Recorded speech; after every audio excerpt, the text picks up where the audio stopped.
Hello YouTube and welcome back to my lovely subscribers. Today I'm getting into this straight haired crochet look and I will be using leave out and I am using braiding hair. Yes. So this is the pattern that I'm doing. I have this leave out up at the top. It's a mini U part and my edges are being left out as well. I also have 8 braids just braided straight to the back, and I have with me 2 packs of jumbo braiding hair and a weaving net. This weaving net is going to provide us extra surface area to latch on in places that maybe our braids don't quite go, and it's also going to keep our braids secure in their spot and keep our area that we're working on very flat. So this is what it's gonna look like. Instead of throwing bobby pins or sewing it up, we're just gonna go ahead and throw this cap on, and it's going to keep our braids in their respective places.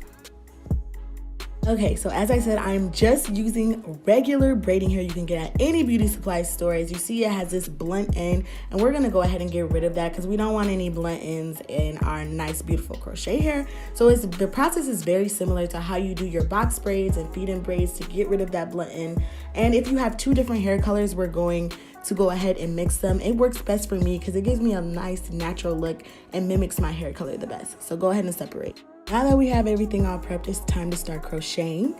We are going to be using a section about this big, so not very big. You don't want it to be bulky, very thin, and we're just gonna go ahead and crochet it through onto our braid. You'll be able to feel your braid through the cap and even see it, but more so feel it, and you're just gonna go along those 2 braids that outline that U part area. Okay, so, and this will also lock our weaving net into place. So go ahead and work on that U part. That's probably the first part that you want to work on to make sure it's nice and neat and your part is looking all right.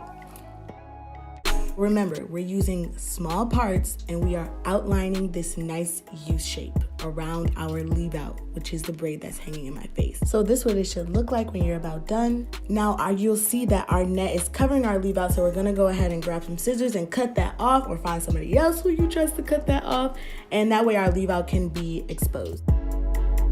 This is what it's gonna look like. If you want to fill in some more, I know y'all like, all right, what's this girl doing? But stay tuned to the end of this video because you're really gonna see how this is gonna play out. So just have some faith. So just like the U-shaped area that we were making, it's going to be covered by your natural hair. So you don't have to worry about it too much being so neat and perfect. But this is me doing the perimeter of my hair, which is also going to be covered by my leave out. So it's not a whole lot of stress. It's not a lot of pressure. Just go ahead and fill in the best that you can. Okay. So now that this hard part is over, that is all the perimeter. We're just gonna go ahead and wrap that up and get that out of the way. And we're going to go and tackle the back. The back is a lot less pressure. It's not gonna be, people not gonna be all up in the back of your head unless you got some spectators. But you're just gonna go for it. Crochet, remember, just follow the patterns of your braids. You can feel them, crochet onto your braids. You have that cap there for extra surface area. If your braid doesn't quite get to a spot that that needs to be covered, go ahead and use that cap. So that's what it's there for. But just go ahead and crochet. That's what I'm doing.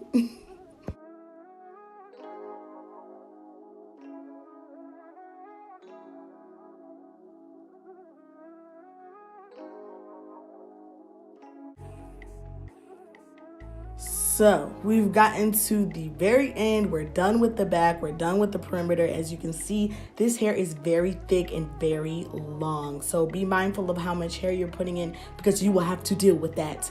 So don't overdo it. Even if you have gaps, just be mindful of that. So this is what the perimeter is looking like. Nothing too crazy, nothing too extra. And as you can see, it's very thick. So that's why I said little pieces. But now we got to go ahead and tame this bad boy and make sure that it's looking extra natural. So you're going to see me here. I am just combing the hair out and getting rid of all those straggly ends that are going to naturally fall out and making sure that it's tight and secure. Any hair that's falling out, you're not going to see a lot, but you're going to get a little bit of shedding. It just needs to come out now.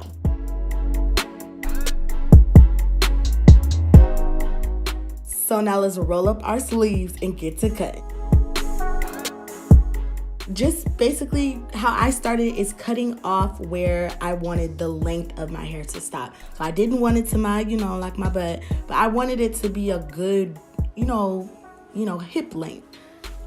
So yeah, so you're gonna see me going ahead and cutting it and framing my face. Just really work with it. You don't want it to be too thick at the end. You want it to kind of taper down and look as natural as possible. So do your thing with the cutting.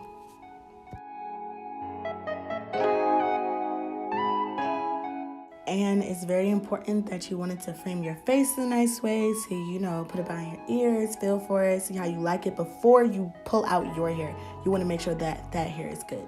Now, I know a lot of people are like, oh, but it's, you know, it's kind of thick. You don't want it to be so, you know, full. You still want to have that nice straight look, but still have that natural kink that kanekalon hair gives you. So what we're going to do is blow dry this hair. You just saw me blow dry it, and that gives it a nice, smooth look. Like you just went and got your thick, natural hair straightened, and this is what it looks like. So it's gonna give it a nice flow to it. You don't want to flat iron it because that's not what we're doing. I know it says heat resistant and all that great stuff, but that's not what we're doing.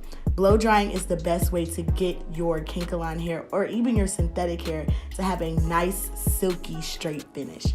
So this is me now taking a loose my hair. I'm so excited that I've reached this point. Okay. But yeah, so it's the reveal time. I'm taking down my braids that I have washed. My hair was fully washed, and now it's time to put oil. Y'all know me. I will always and forever put oil on my hair. I don't care if I'm straightening it. It don't matter to me. I'm putting oil, and I'm getting ready to blend my natural hair with this kanekalon hair, and it is literally the easiest and best thing ever. I love how kanekalon hair really mimics natural hair more than anything I ever see. I'm sorry, but this is just my go-to.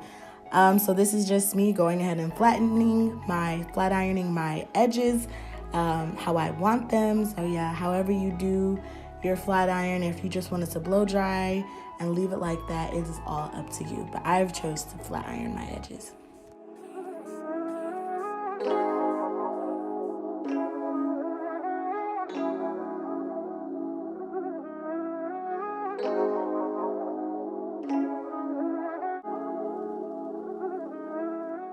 You've done flat ironing your edges, it's time to, you know, brush your hair and mix it together, blend it the way you want it. This is just really the spot where you want to go ahead and clean it up and make it fit the way that is for you. Yes. So this is the result. I was so happy. My part is clean. It looks nice. Like, okay, I can tell you, I will never try anything else except for kanekalon hair. I love how it blends with my hair color, how the texture is. Like, this is the most natural looking thing, and it was super easy, super affordable. You just had to get through the blow drying and the taming of that kanekalon hair, but it will not steer you wrong. I have gotten so many compliments and people thinking that it's my real hair, and I just shared them my secrets. So I hope that this video was helpful with whatever you guys are doing, and don't forget to subscribe and pounce that like button and click that notification bell, and I will see you beautifuls next time.